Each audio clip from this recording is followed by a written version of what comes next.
You don't remember exactly when it started. Maybe it was a Tuesday. Maybe it was the day the coffee didn't taste quite right. Or the day your legs took an extra second to respond when you stood up. But somewhere in the silence between appointments, meals, and distant phone calls, you felt it. Something was changing. Not loudly, not all at once, just a whisper at first. But it was there. You don't want to admit it, not even to yourself. You've lived through war, loss, joy, heartbreak. You've buried friends, buried family. You know how life works. And yet, this feels different. This feels final. Not dramatic, not fearful, just quieter. Like your body knows something your mind isn't ready to say out loud. You walk a little slower now, not just because your knees ache, but because the world feels heavier. The air feels thicker in the mornings, the bed feels deeper, and your breath, even though it still comes and goes, feels shorter, shallower. You used to fill the space in the room. Your laugh, your presence, your voice telling stories no one asked for but everyone listened to anyway. Now you listen more than you speak. Now you nod instead of answer. Now you forget the punchline halfway through the story. And the people around you smile. They pat your hand. They say, "You're just tired today," but you know better. Sign number 1. You feel detached, like the world is slowly pulling away from you. People still visit. The TV is still on. The mail still arrives. But it all feels further away. Like life is happening through a window now. You're still here, but not quite in it anymore. You forget birthdays. You mix up names. You stare at the phone and forget who you meant to call. Not because you're confused, but because part of you isn't as interested anymore. The urgency you used to feel about staying in touch, it's dulled. The weight of conversations feels heavier than silence. And sometimes, silence feels like a friend. You're not depressed, at least not the way people define it. You still smile, still eat, still find small joy in the warmth of sunlight on your hand. But there's something else now. A calm, a stillness. It sits in your chest like an old visitor, and you know its name, even if you don't say it. Sign number 2. You've lost interest in things you used to love, not because you've changed, but because something inside you feels done. You used to love crossword puzzles. Now they sit unfinished. You used to hum while watering the plants. Now they droop quietly on the windowsill. You used to wake up before the alarm clock. Now the clock wakes you, and you lay there, listening to the tick, for a while. Some mornings, you stare at the ceiling and think, if I didn't get up, would anyone notice right away? And that thought doesn't scare you. It just rests there, comfortably. Your son visits once a week, brings groceries, asks how you are. You say you're fine. You thank him for the bread and milk. You remind him to wear a jacket, even though he's 52. He laughs. You both pretend everything's the same. But when the door closes and his footsteps fade down the sidewalk, you feel the silence again. Not as a stranger, but as company. The body doesn't always scream when the time is near. Sometimes it whispers. Sometimes it sighs. And sometimes it just slows down. So slowly that you barely notice it, until one day you do. There are 3 more signs, and each one is quieter than the last. But together, they say something you can't ignore. Not anymore. Some things used to be automatic. You'd reach for the coffee mug without looking. Button your shirt in the dark. Stand up from a chair mid-sentence. No wobble, no pause. But lately, your body hesitates. You still get there, but not without effort, not without thinking, not without adjusting your balance first. You don't tell anyone, because you've learned that once you admit to slowing down, they treat you like you've stopped. You pour your coffee slower now, because last week you spilled it, and it startled you more than it should have. You dropped your toothbrush the other day. then stared at it on the floor for a full minute, trying to decide if you really had the energy to bend down.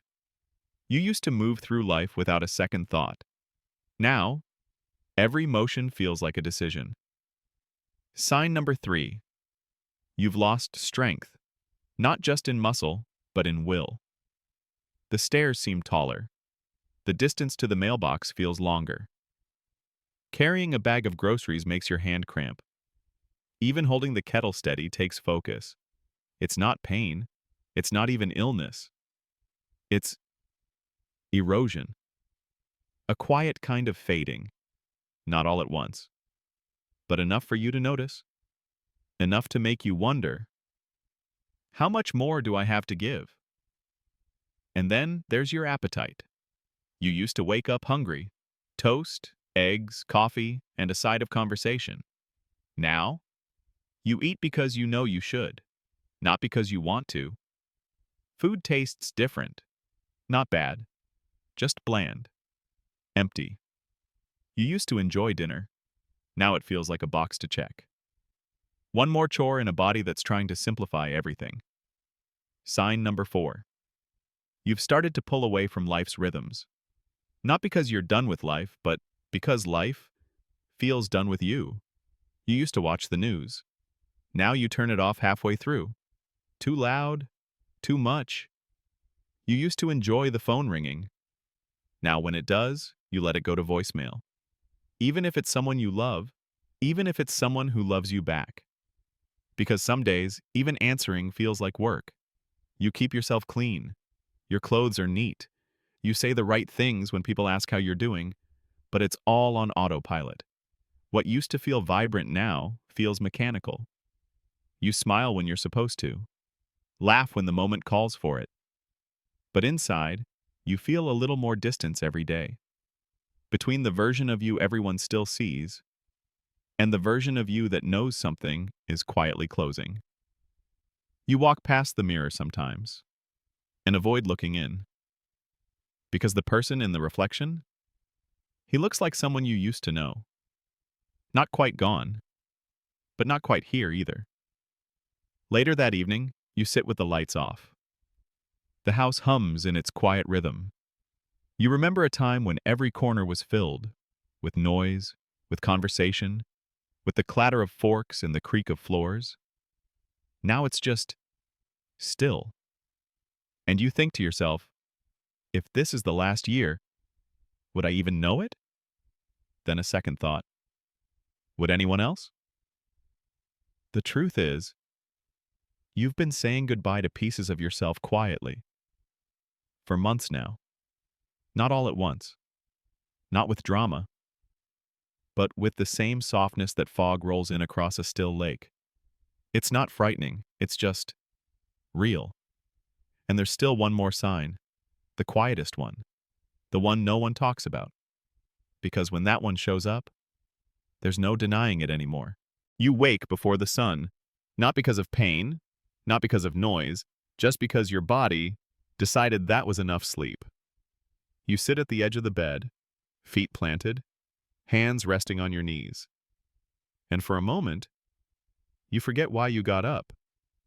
Not because your memory failed, but because you don't have anywhere to be. You stand slowly, walk into the living room, the clock ticks, the refrigerator hums. But otherwise, the house doesn't greet you.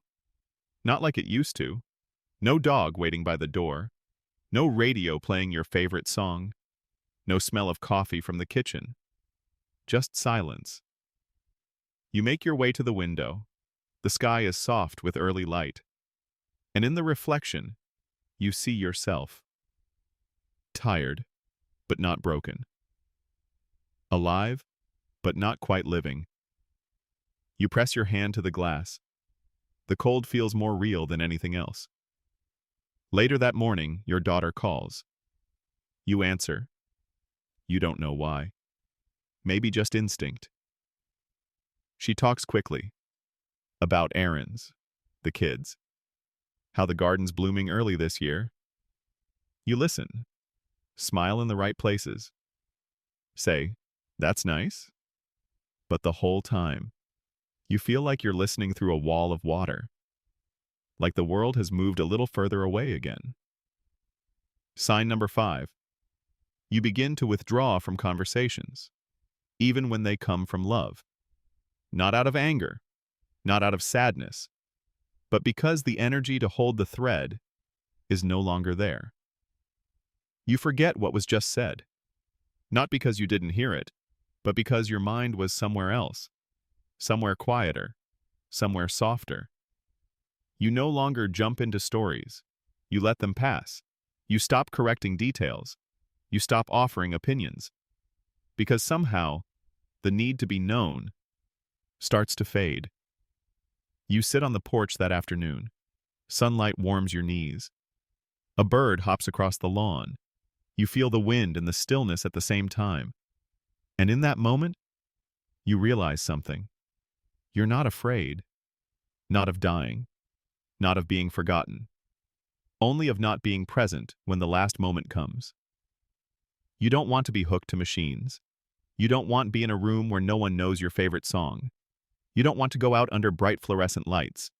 You want the end to feel like you. Simple. Quiet. Real. You close your eyes. And for just a moment, you imagine your family gathered, not in grief, but in peace, saying not goodbye, but thank you. You don't want pity. You want presence. You want them to see that this isn't tragic. It's simply a sunset. One you saw coming, one you accepted. You open your eyes.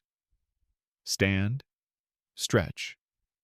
And as you walk back inside, you whisper something into the stillness. I'm ready, but I'm still here. If you've been watching this story and you saw yourself in it, or someone you love, don't wait to tell them how much they matter. Don't ignore the quiet signs. Don't leave your gratitude unsaid.